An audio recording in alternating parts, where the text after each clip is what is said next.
midnight dreary, while I pondered weak and weary over many a quaint and curious volume of forgotten law. While I nodded, nearly napping, suddenly there came a tapping, as of someone gently rapping at my chamber door. "'Tis some visitor," I muttered, tapping at my chamber door. "Only this, and nothing more."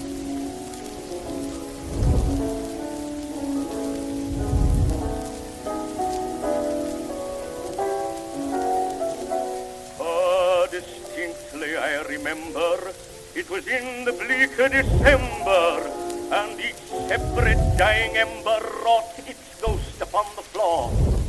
Eagerly I wished the morrow, vainly had I sought to borrow from my books surcease of sorrow, sorrow for the lost Lenore, for that rare and radiant maiden whom the angels name Lenore, nameless here forevermore.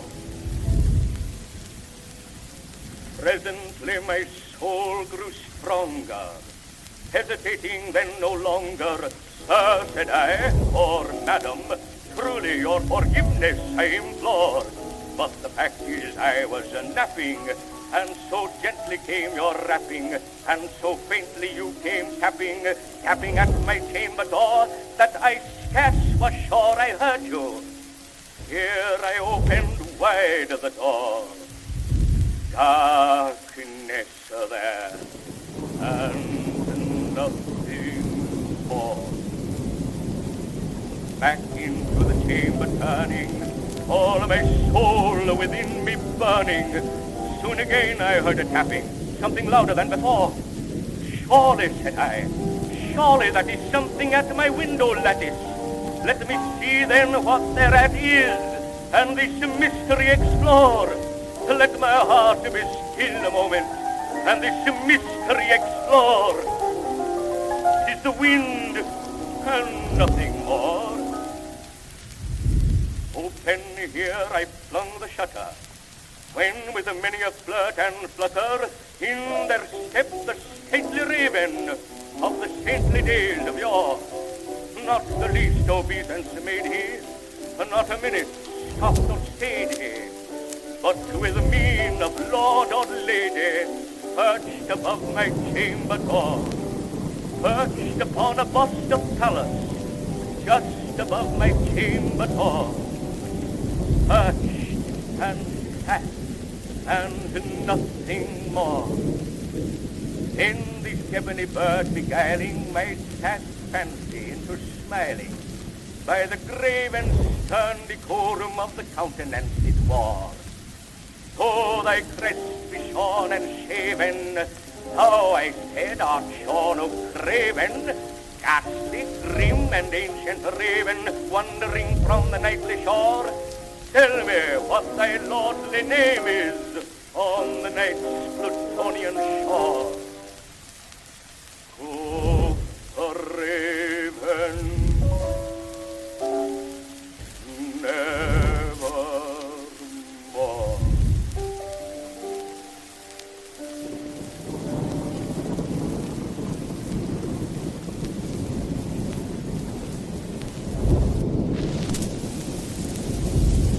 But the raven still beguiling all my sad soul into smiling.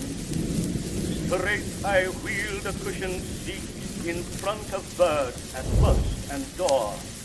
Then upon the velvet sinking, I betook myself to linking fancy unto fancy, thinking what this ominous bird of yours, what this grim, ungainly, ghastly, gaunt, and ominous bird of your meant in croaking nevermore.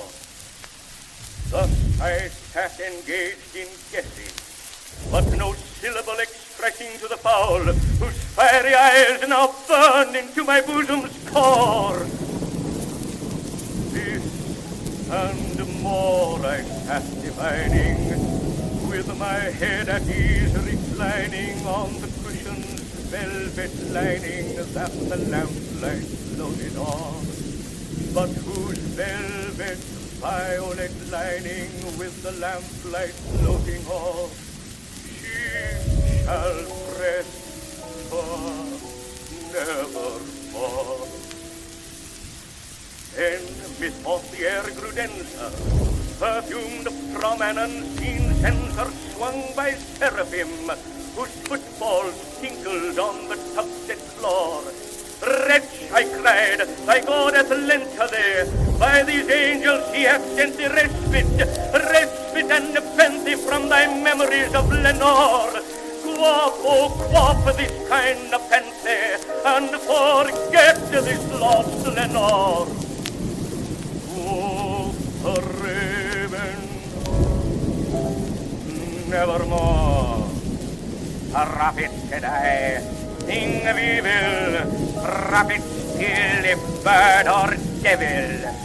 By that heaven that bends above us, by that God we both adore, tell this soul with sorrow laden, if within the distant Eden it shall clasp a sainted maiden, whom the angels name Lenore.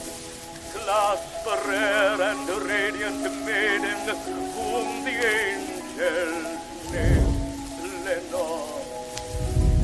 Quoth a raven, nevermore. Be that word a sign of parting, bird or fiend, I shrieked up starting, get thee back into the tempest and the night's Plutonian shore. Leave no black bloom as a token of that lie thy soul hath spoken. Leave my loneliness unbroken. Quit the bust above my door. Take thy beak from out my heart, and take thy form from off my door.